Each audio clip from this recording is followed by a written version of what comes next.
함께 나누실 하나님의 말씀은 마태복음 2장 1절부터 12절까지의 말씀입니다. 한 절씩 교독하시겠습니다. 헤롯 왕 때에 예수께서 유대 베들레헴에서 나심에 동방으로부터 박사들이 예루살렘에 이르러 말하되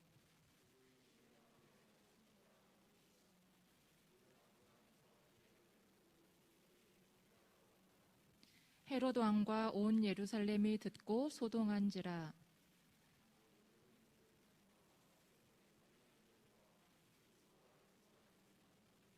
이르되 유대 베들레헴이오니 이는 선지자로 이렇게 기록된 바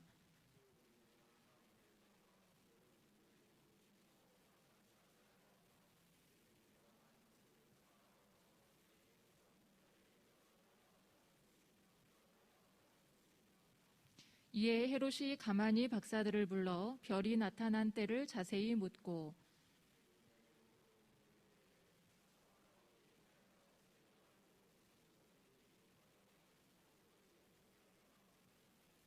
박사들이 왕의 말을 듣고 갈새 동방에서 보던 그 별이 문득 앞서 인도하여 가다가 아기 있는 곳 위에 머물러 서 있는지라. 집에 들어가 아기와 그의 어머니 마리아가 함께 있는 것을 보고 엎드려 아기께 경배하고 보배압을 열어 황금과 유향과 몰약을 예물로 드리니라. 그들은 꿈에 헤롯에게로 돌아가지 말라 지시하심을 받아 다른 길로 고국에 돌아가니라. 아멘. 한 주간 잘 지내셨습니까? 어두운 세상의 빛으로 찾아오시는 그 주님의 은혜가 우리의 삶의 자리에 함께 하시기를 기원합니다. 우리 교단의 큐티 묵상집 말씀과 삶 12호로에는 내 복음서가 전하는 성탄의 이야기가 나옵니다. 복음서 중에 가장 먼저 기록된 마가복음은 이렇게 시작하죠. 하나님의 아들 예수 그리스도, 복음의 시작이라. 복음의 시작, 태동, 움직임, 출발. 헬라어로는 아르케. 복음의 출발이 바로 성탄에서 비롯되었다라는 겁니다. 로마의 공격으로 예루살렘이 초토화가 되었고 모두가 고달픈 삶을 살아갈 때 마가복음은 복음이란 무엇인가? 복음이란 로마로 상징되는 세상의 힘과 폭력이 아니라 십자가와 부활로 이루어지는 그리스도의 삶이라고 말하고 있는 겁니다. 성탄이 그 복음의 시작이지요. 누가복음의 성탄 이야기는 호적 등록 이야기로 시작합니다. 예수님이 태어나신 때는 로마 황제 아구스도가 다스리던 때였고 아구스도는 속국의 백성들을 자기 소유로 확정을 지으려고 모두 다 고향으로 가서 호적 등록을 하도록 명했습니다.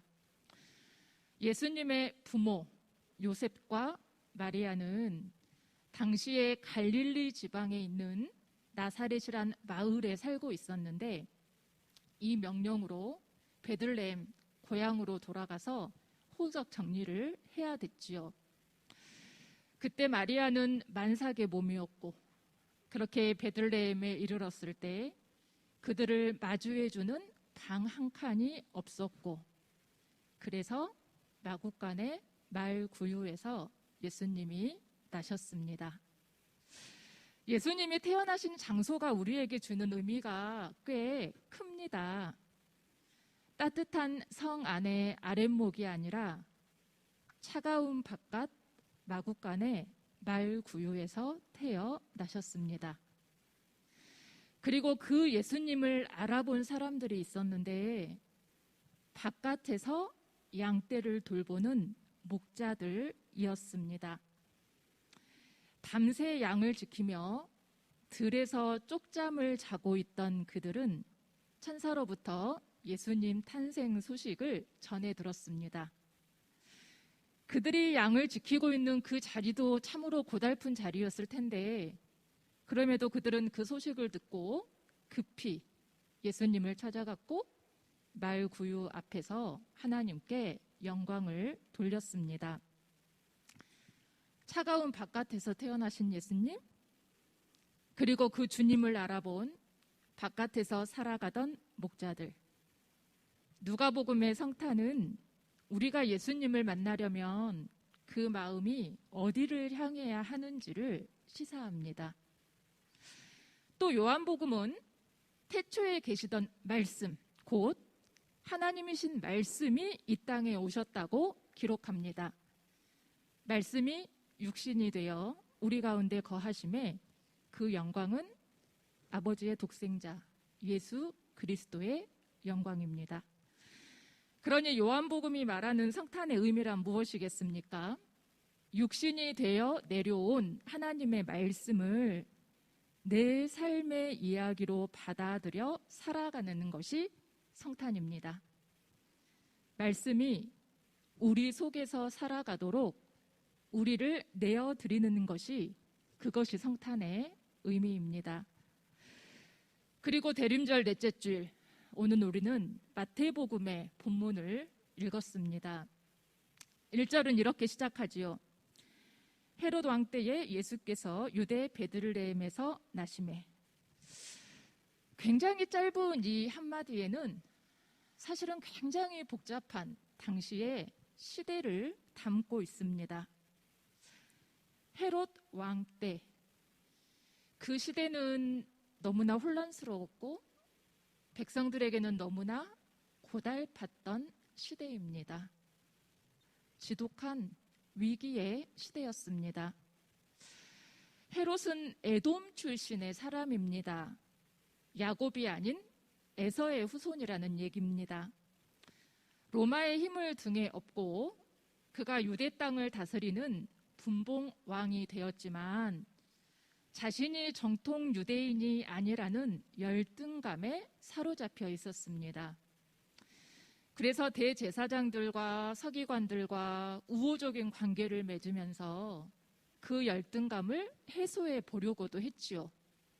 그러나 그의 마음속에 있는 의심, 불안은 지우기 어려웠습니다.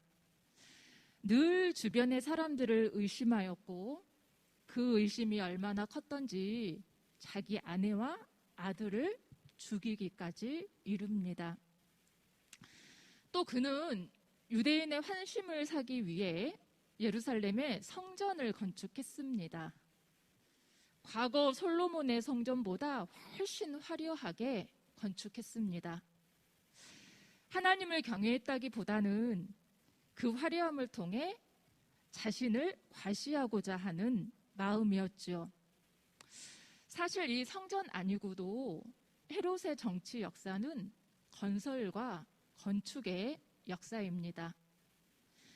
마사다 성로라는 이 높은 산성을 건축했고 화려한 궁전을 건축했고 또 로마 황제의 이름을 따서 가이사랴라는 도시를 새로 만들어서 그것을 황제에게 바치기도 했습니다.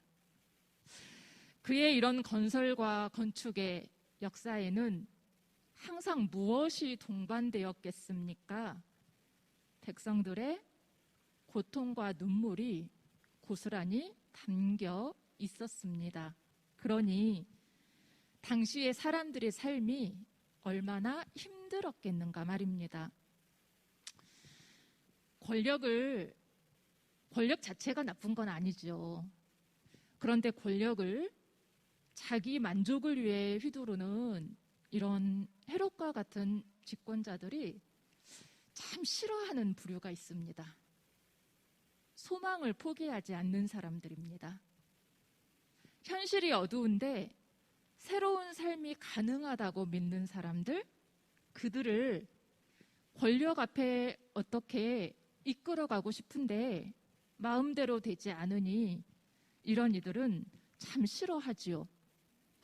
권력을 두려워하고 무서워해야 자기 마음대로 할 텐데 쉽게 실망하지 않고 새로운 삶의 가능성을 끊임없이 소망으로 품고 살아가는 사람들, 포갑자들에게는 달갑지 않을 겁니다.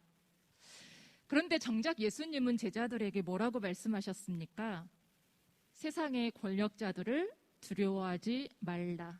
오직 하나님을 두려워하라 말씀하셨습니다.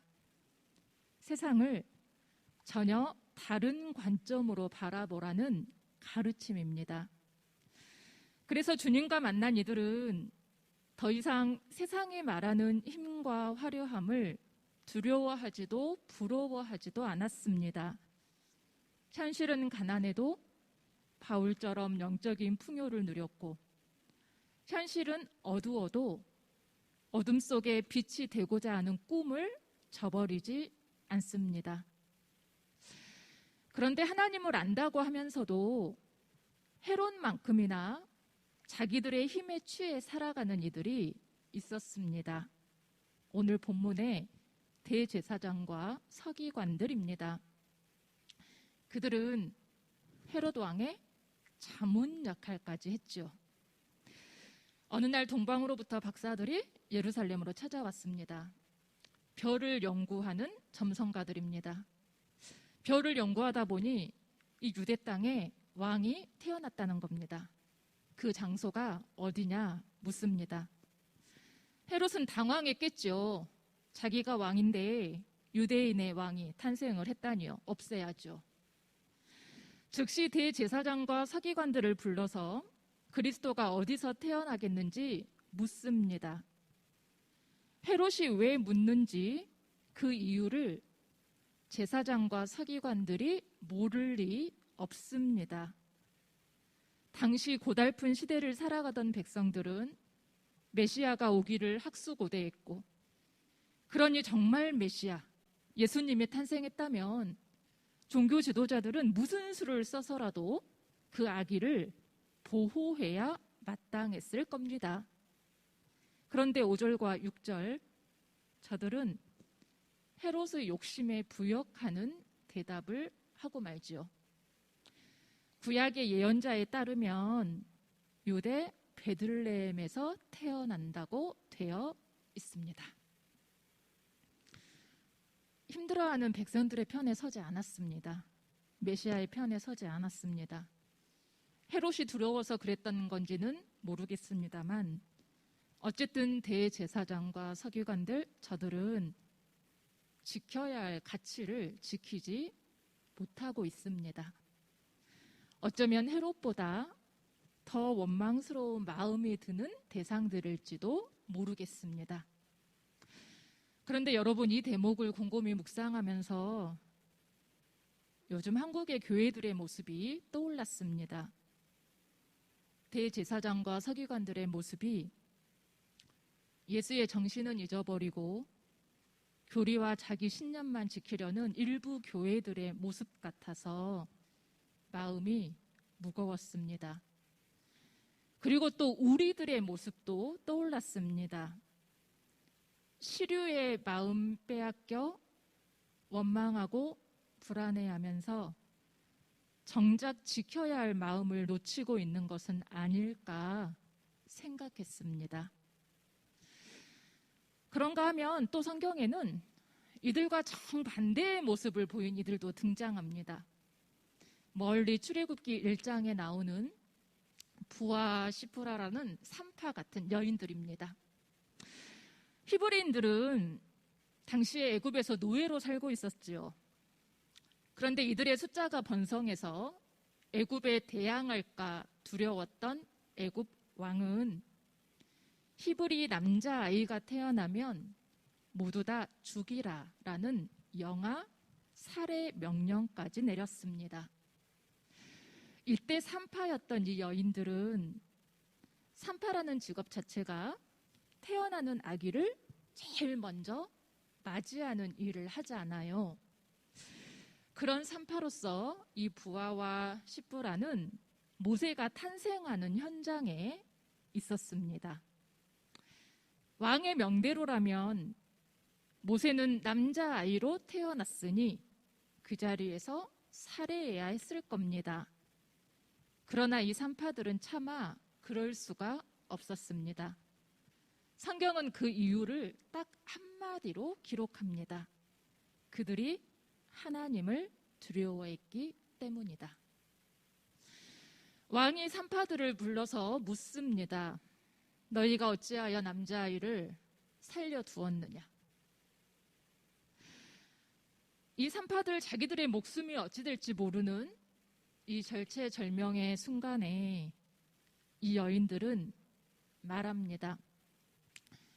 왕이시여, 히브리 여인들은 기운이 좋아서 우리가 도착하기도 전에 아이를 낳아버렸습니다.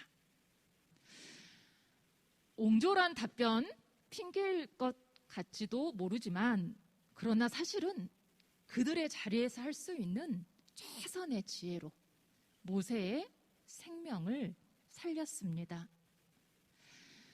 오늘 본문의 대제사장들과 서기관에 비하면 이 산파 여인들은 사회적인 계급도 누리는 부도 배운 학식도 모든 것이 부족한 이들입니다.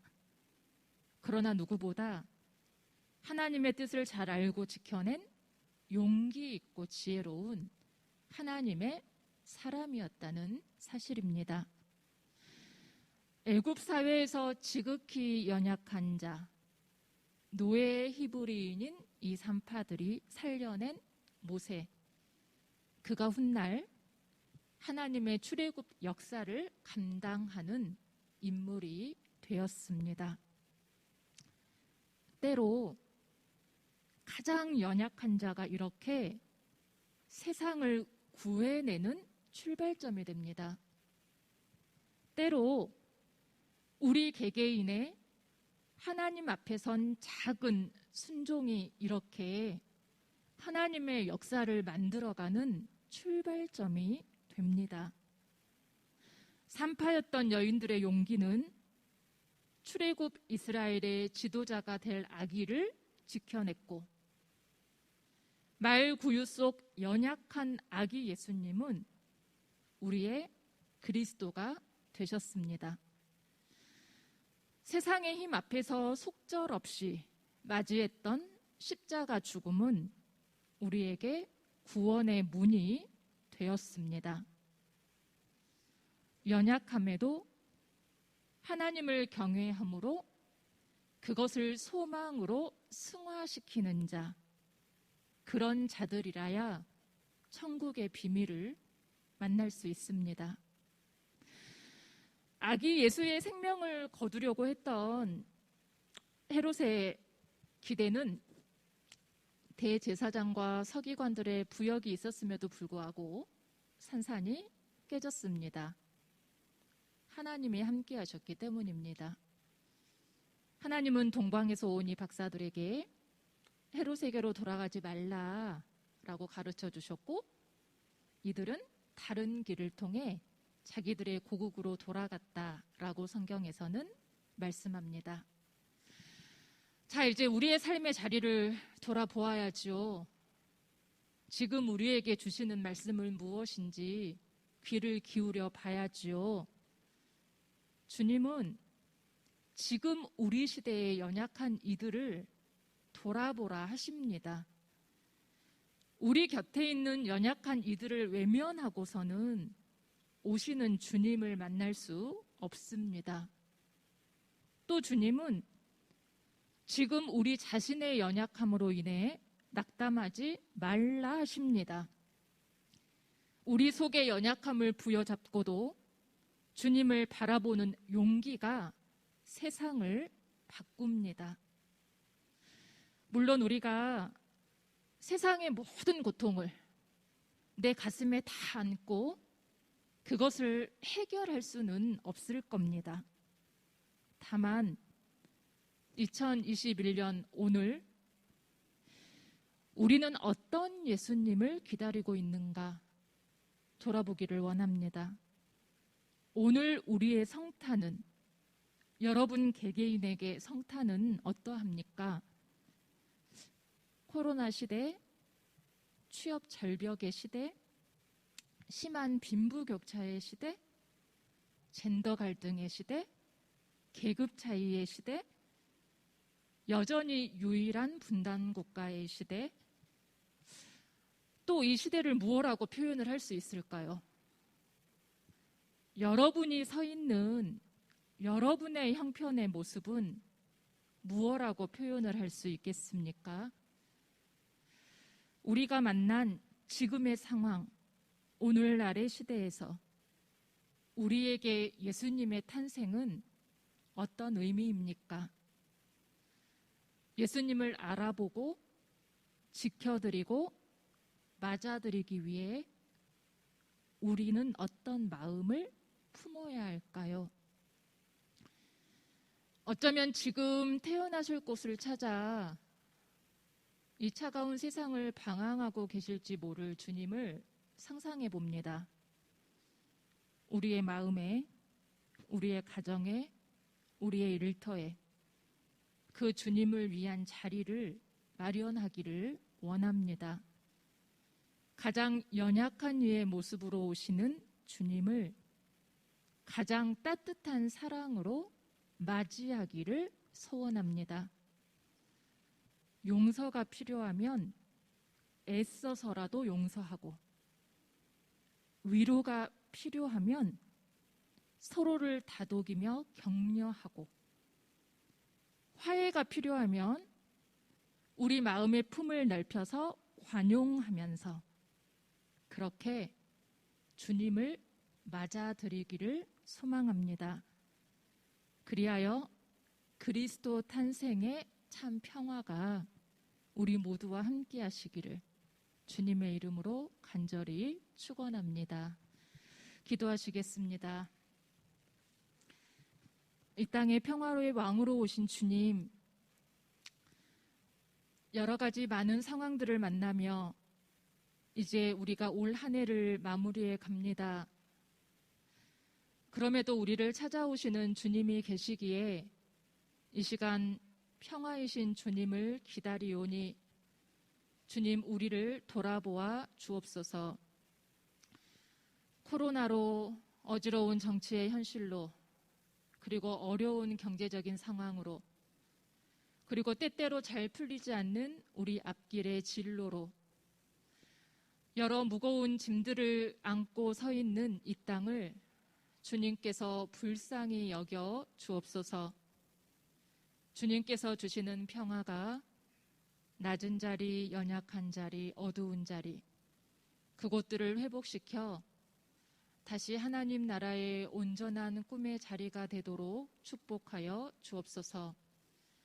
또 한 주간을 맞이하는 우리 모두가 오늘 이 자리에 찾아오시는 주님을 잘 맞아들이게 하옵시고 우리 속의 감정의 찌꺼기들을 비워내며 감사와 찬양으로 그 주님과 기뻐하게 하옵소서. 모든 말씀을 예수님의 이름으로 기도드립니다. 아멘.